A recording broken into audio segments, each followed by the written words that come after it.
میرے آقا کریم کا نواسا کھڑا ہے جو تمام گناہوں سے پاک ہے۔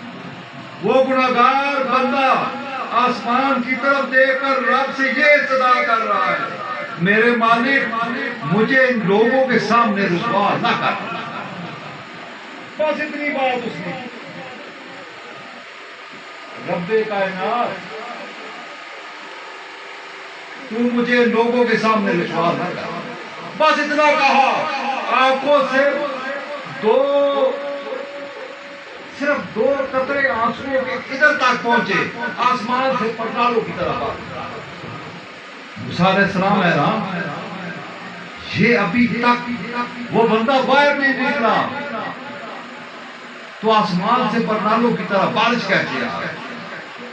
رب تعالیٰ نے فرمایا مجھے اس کی قضا پسند آ، اس نے توبہ کی اور صرف آنسو بھی زمین پر نہیں گرے، میں نے زمین کو بارش سے سیراب کر دیا۔ وہ رب کائنات جو گناہگار کیا وہ سن رہا ہے۔ وہ میدان کربلا میں حسین کی پیاسی،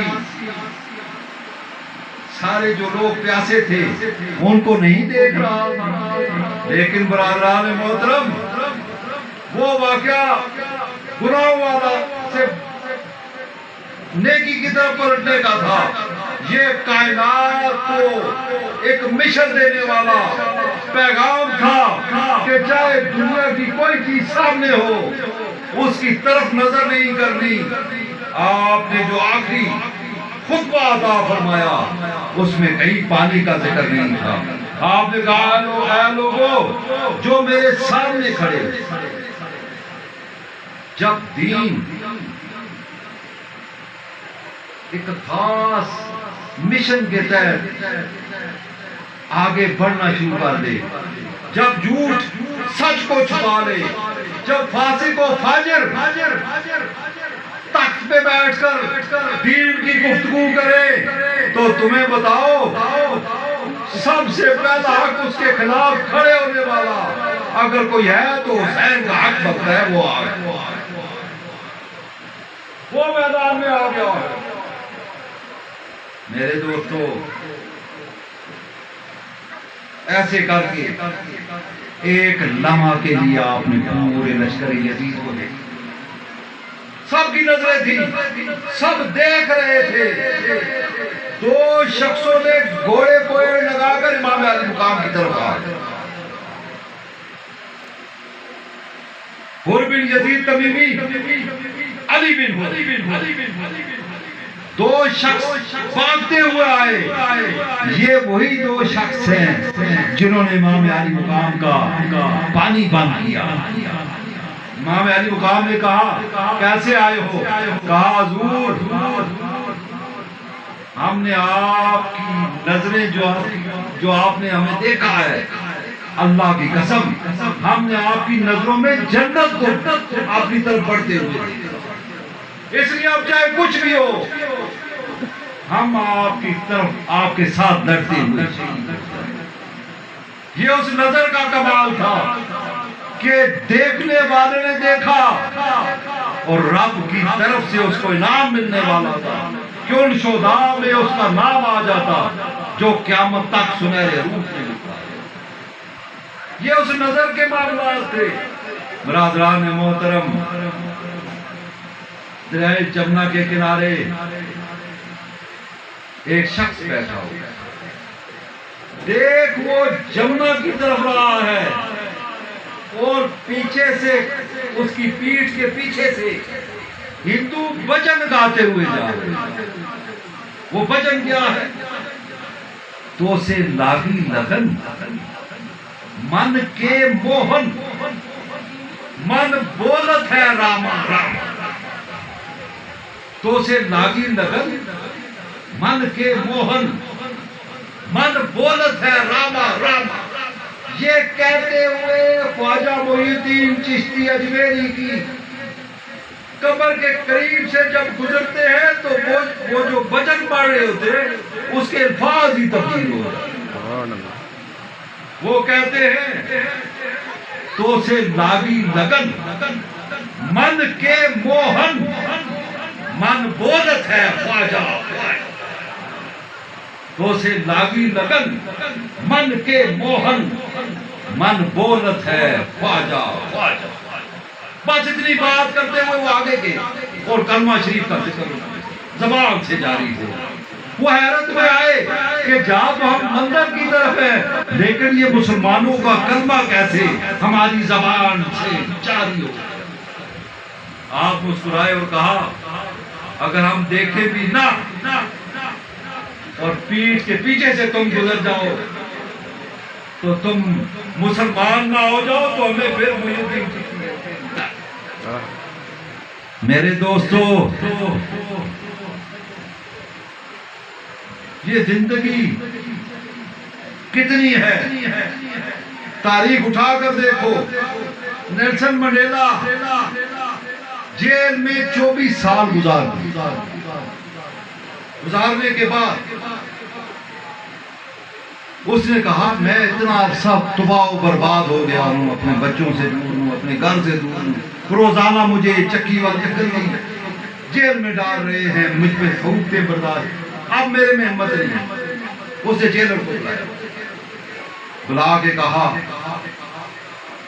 کہ اب میری بس ہوگی میں اب اس سے آگے نہیں جا سکتا مہربانی کر کے میں معافی نامہ لکھتا ہوں تو تو وہ صدر کو دے مجھے یہاں سے خلاصی چاہیے.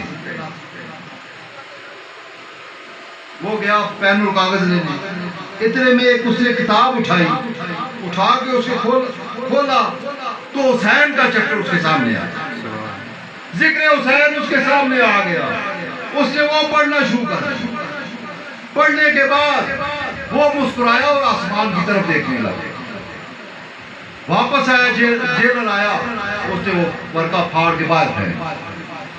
اس نے کہا ابھی تو تو کہہ رہا تھا کہ میں ابھی تو تو یہ کہہ رہا تھا کہ میں معافی مانگتا ہوں. اس نے کہا اس وقت کہہ رہا تھا جب حسین کو نہیں پڑھا اب حسین کو پڑھ لیا ہے اب میری ٹکڑے بھی کر دو تب بھی میں پیچھے سے پیچھے نہیں ہٹوں. یہ وہ حسین ہے برادران محترم. انہی نظر کے مارے ہوئے یہ سب حضرات یہ حضرات میرے سامنے ہیں. یہ پورا پارل پنتھل سے لے کر شیردل خان صاحب سے لے کر حاجی مصری خان صاحب سے لے کر میں اگر نام لینا شروع کر دوں تو یہ پورا شام تک نام ہی گنتا رہوں. کوئی دروازہ کوئی در ایسا نہیں جو دربار عالیہ مولا شریف کا ہے. ہی گنبد بینائی ہی بستی بانائی در شد بدل عاشق بائی ہما پہنائی اسرار ازر جوئی بر خود نظری واکن یکتائی و بسیاری پنہائی و پہن. تم یہ سوچ رہے ہو بس صرف اپنی طرف نظر کرو وہ تو وہ ہے تمہیں ہو جائے گی الفت مجھ سے. وہ تو وہ ہے تمہیں ہو جائے گی الفت مجھ سے. دیکھنے والوں تم ایک نظر میرا محبوب نظر تو دیکھو. برادران محترم یہ بوڑھے حضرات 60 70 سال کی عمر میں اس وقت پہنچے ہوئے ہیں. یہ دربار عالیہ مولا شریف مکئی کے ساگ لے کر مکئی کی روٹی اور تھوڑا سا جو جہاں پہ مکئی تھی یا جو بھی تھا اس کو لے کر یہ پیدل یہاں سے دربار مولا شریف جاتے ہیں. حضرت خواجہ پیر قاسم صادق موری فرماتے ہیں کہ میرے بچوں جو میرے گھر ایک مرغ لاتا ہے نا جب تک میں اس کے گھر میں بھینس نہ باندھ دوں میرا وہ مرغ کھانا مجھ پر حرام. ایک شخص آیا اس نے کہا حضور میں ایک ہنر جانتا ہوں. آپ نے کہا کیا ہنر جانتے ہو ذرا مجھے بھی سناؤ. وہ گیا کمرے سے ڈھول بج لیا دربار کے سامنے کھڑے ہو کے ڈھول بجایا. ڈھول بجاتا رہا آپ دیکھتے رہے ڈھول بجاتا رہا 1 گھنٹہ وہ مختلف قسم کی جو بھی اس کو آتا تھا وہ بجاتا رہا. 1 گھنٹے کے بعد اس نے ڈھول رکھا. اس نے کہا حضور میں یہ ہنر جانتا ہوں. آپ نے کہا بچے آپ بابا قاسم اپنا ہنر پیش کرنے تو نے اپنا عمر پیش کر دیا، اب بابا قاسم اپنا عمر پیش کرنے جا رہا۔ کہا ڈھول کو ادھر رکھ، میرے پاس آ، سینے سے لگایا،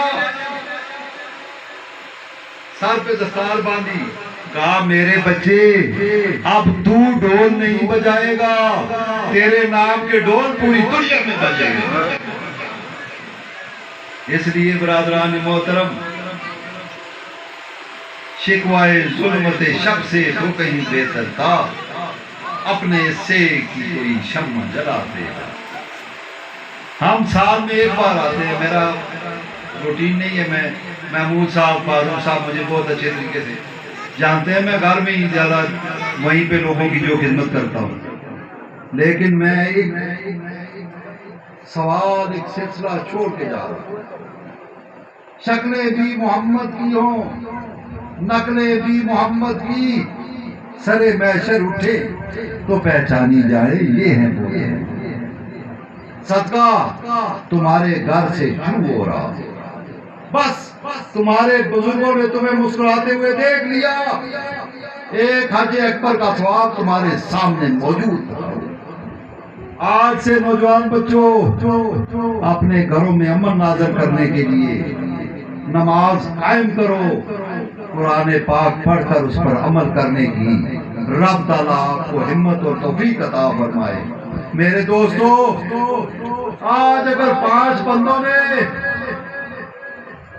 چہرے کو سنت رسول سے مزین کر لیا، داڑھی رکھ لی، تو احمد فاروق کا عمل رب تعالیٰ قبول کر لے۔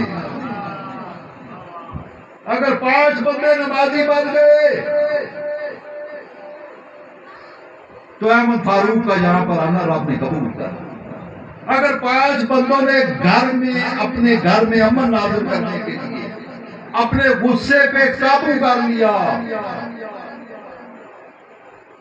احمد فاروق کا آنا یہاں پر رب تعالیٰ نے قبول کر۔ میرے دوستو، آج کی یہ محفل میں نہیں، تمہارے اپنے دن بتائیں گے کہ یہ کس طرح آج نہ رہا۔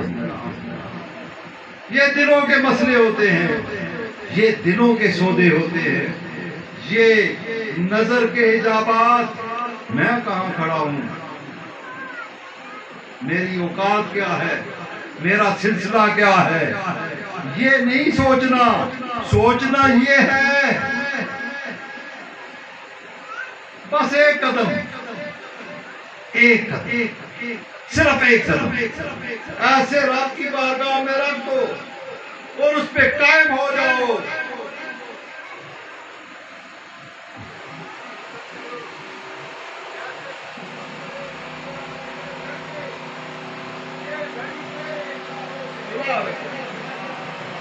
جیسے تو حکم کرے دل میرا ویسے دھڑکے، یہ گھڑی تیرے اشاروں سے ملا رکھتی ہے۔ اللہ کی قسم، ہمارا یہاں پہ آنا بیٹھنا اس صورت میں قبول و منظور ہو جاتا ہے جب سچے دل سے توبہ کر کے بیٹھے بیٹھے یوں ہی اکثر گم ہو جاتا ہوں۔ اب میں اکثر میں نہیں رہتا، تم ہو جاتا ہوں۔ برادران محترم، میں سے تم ہونے میں صرف ایک قدم اور اس پہ قائم ہو جائے، پھر دیکھو نور کی برسات ہوتی کہاں سے ہے، پھر دیکھو کہ چہرے بدلتے کیسے ہیں، پھر دیکھو کہ تمہارے چہرے کی تاب کوئی لاتا ہے یا نہیں لاتا، پھر دیکھو مدینے سے صدا آتی ہے یہ میرا بندہ آیا ہے کہ نہیں۔ اس لیے وقت بہت ہو چکا برادران محترم، یہ سوال ہیں، ان کے حل میرے پاس نہیں، آپ کے پاس ہیں، اور اگر ان کے حل ہیں اور آپ نے سوچ لیا تو پھر ہم اس دنیا میں بھی حضور کے جھنڈے کے نیچے ہیں، اور یہ پوری سلسلہ جو ہے یہ اسی طرح حضور کے جھنڈے کے نیچے اٹھتا ہوا مجھے نظر آتا ہے۔ رب تعالیٰ میری اور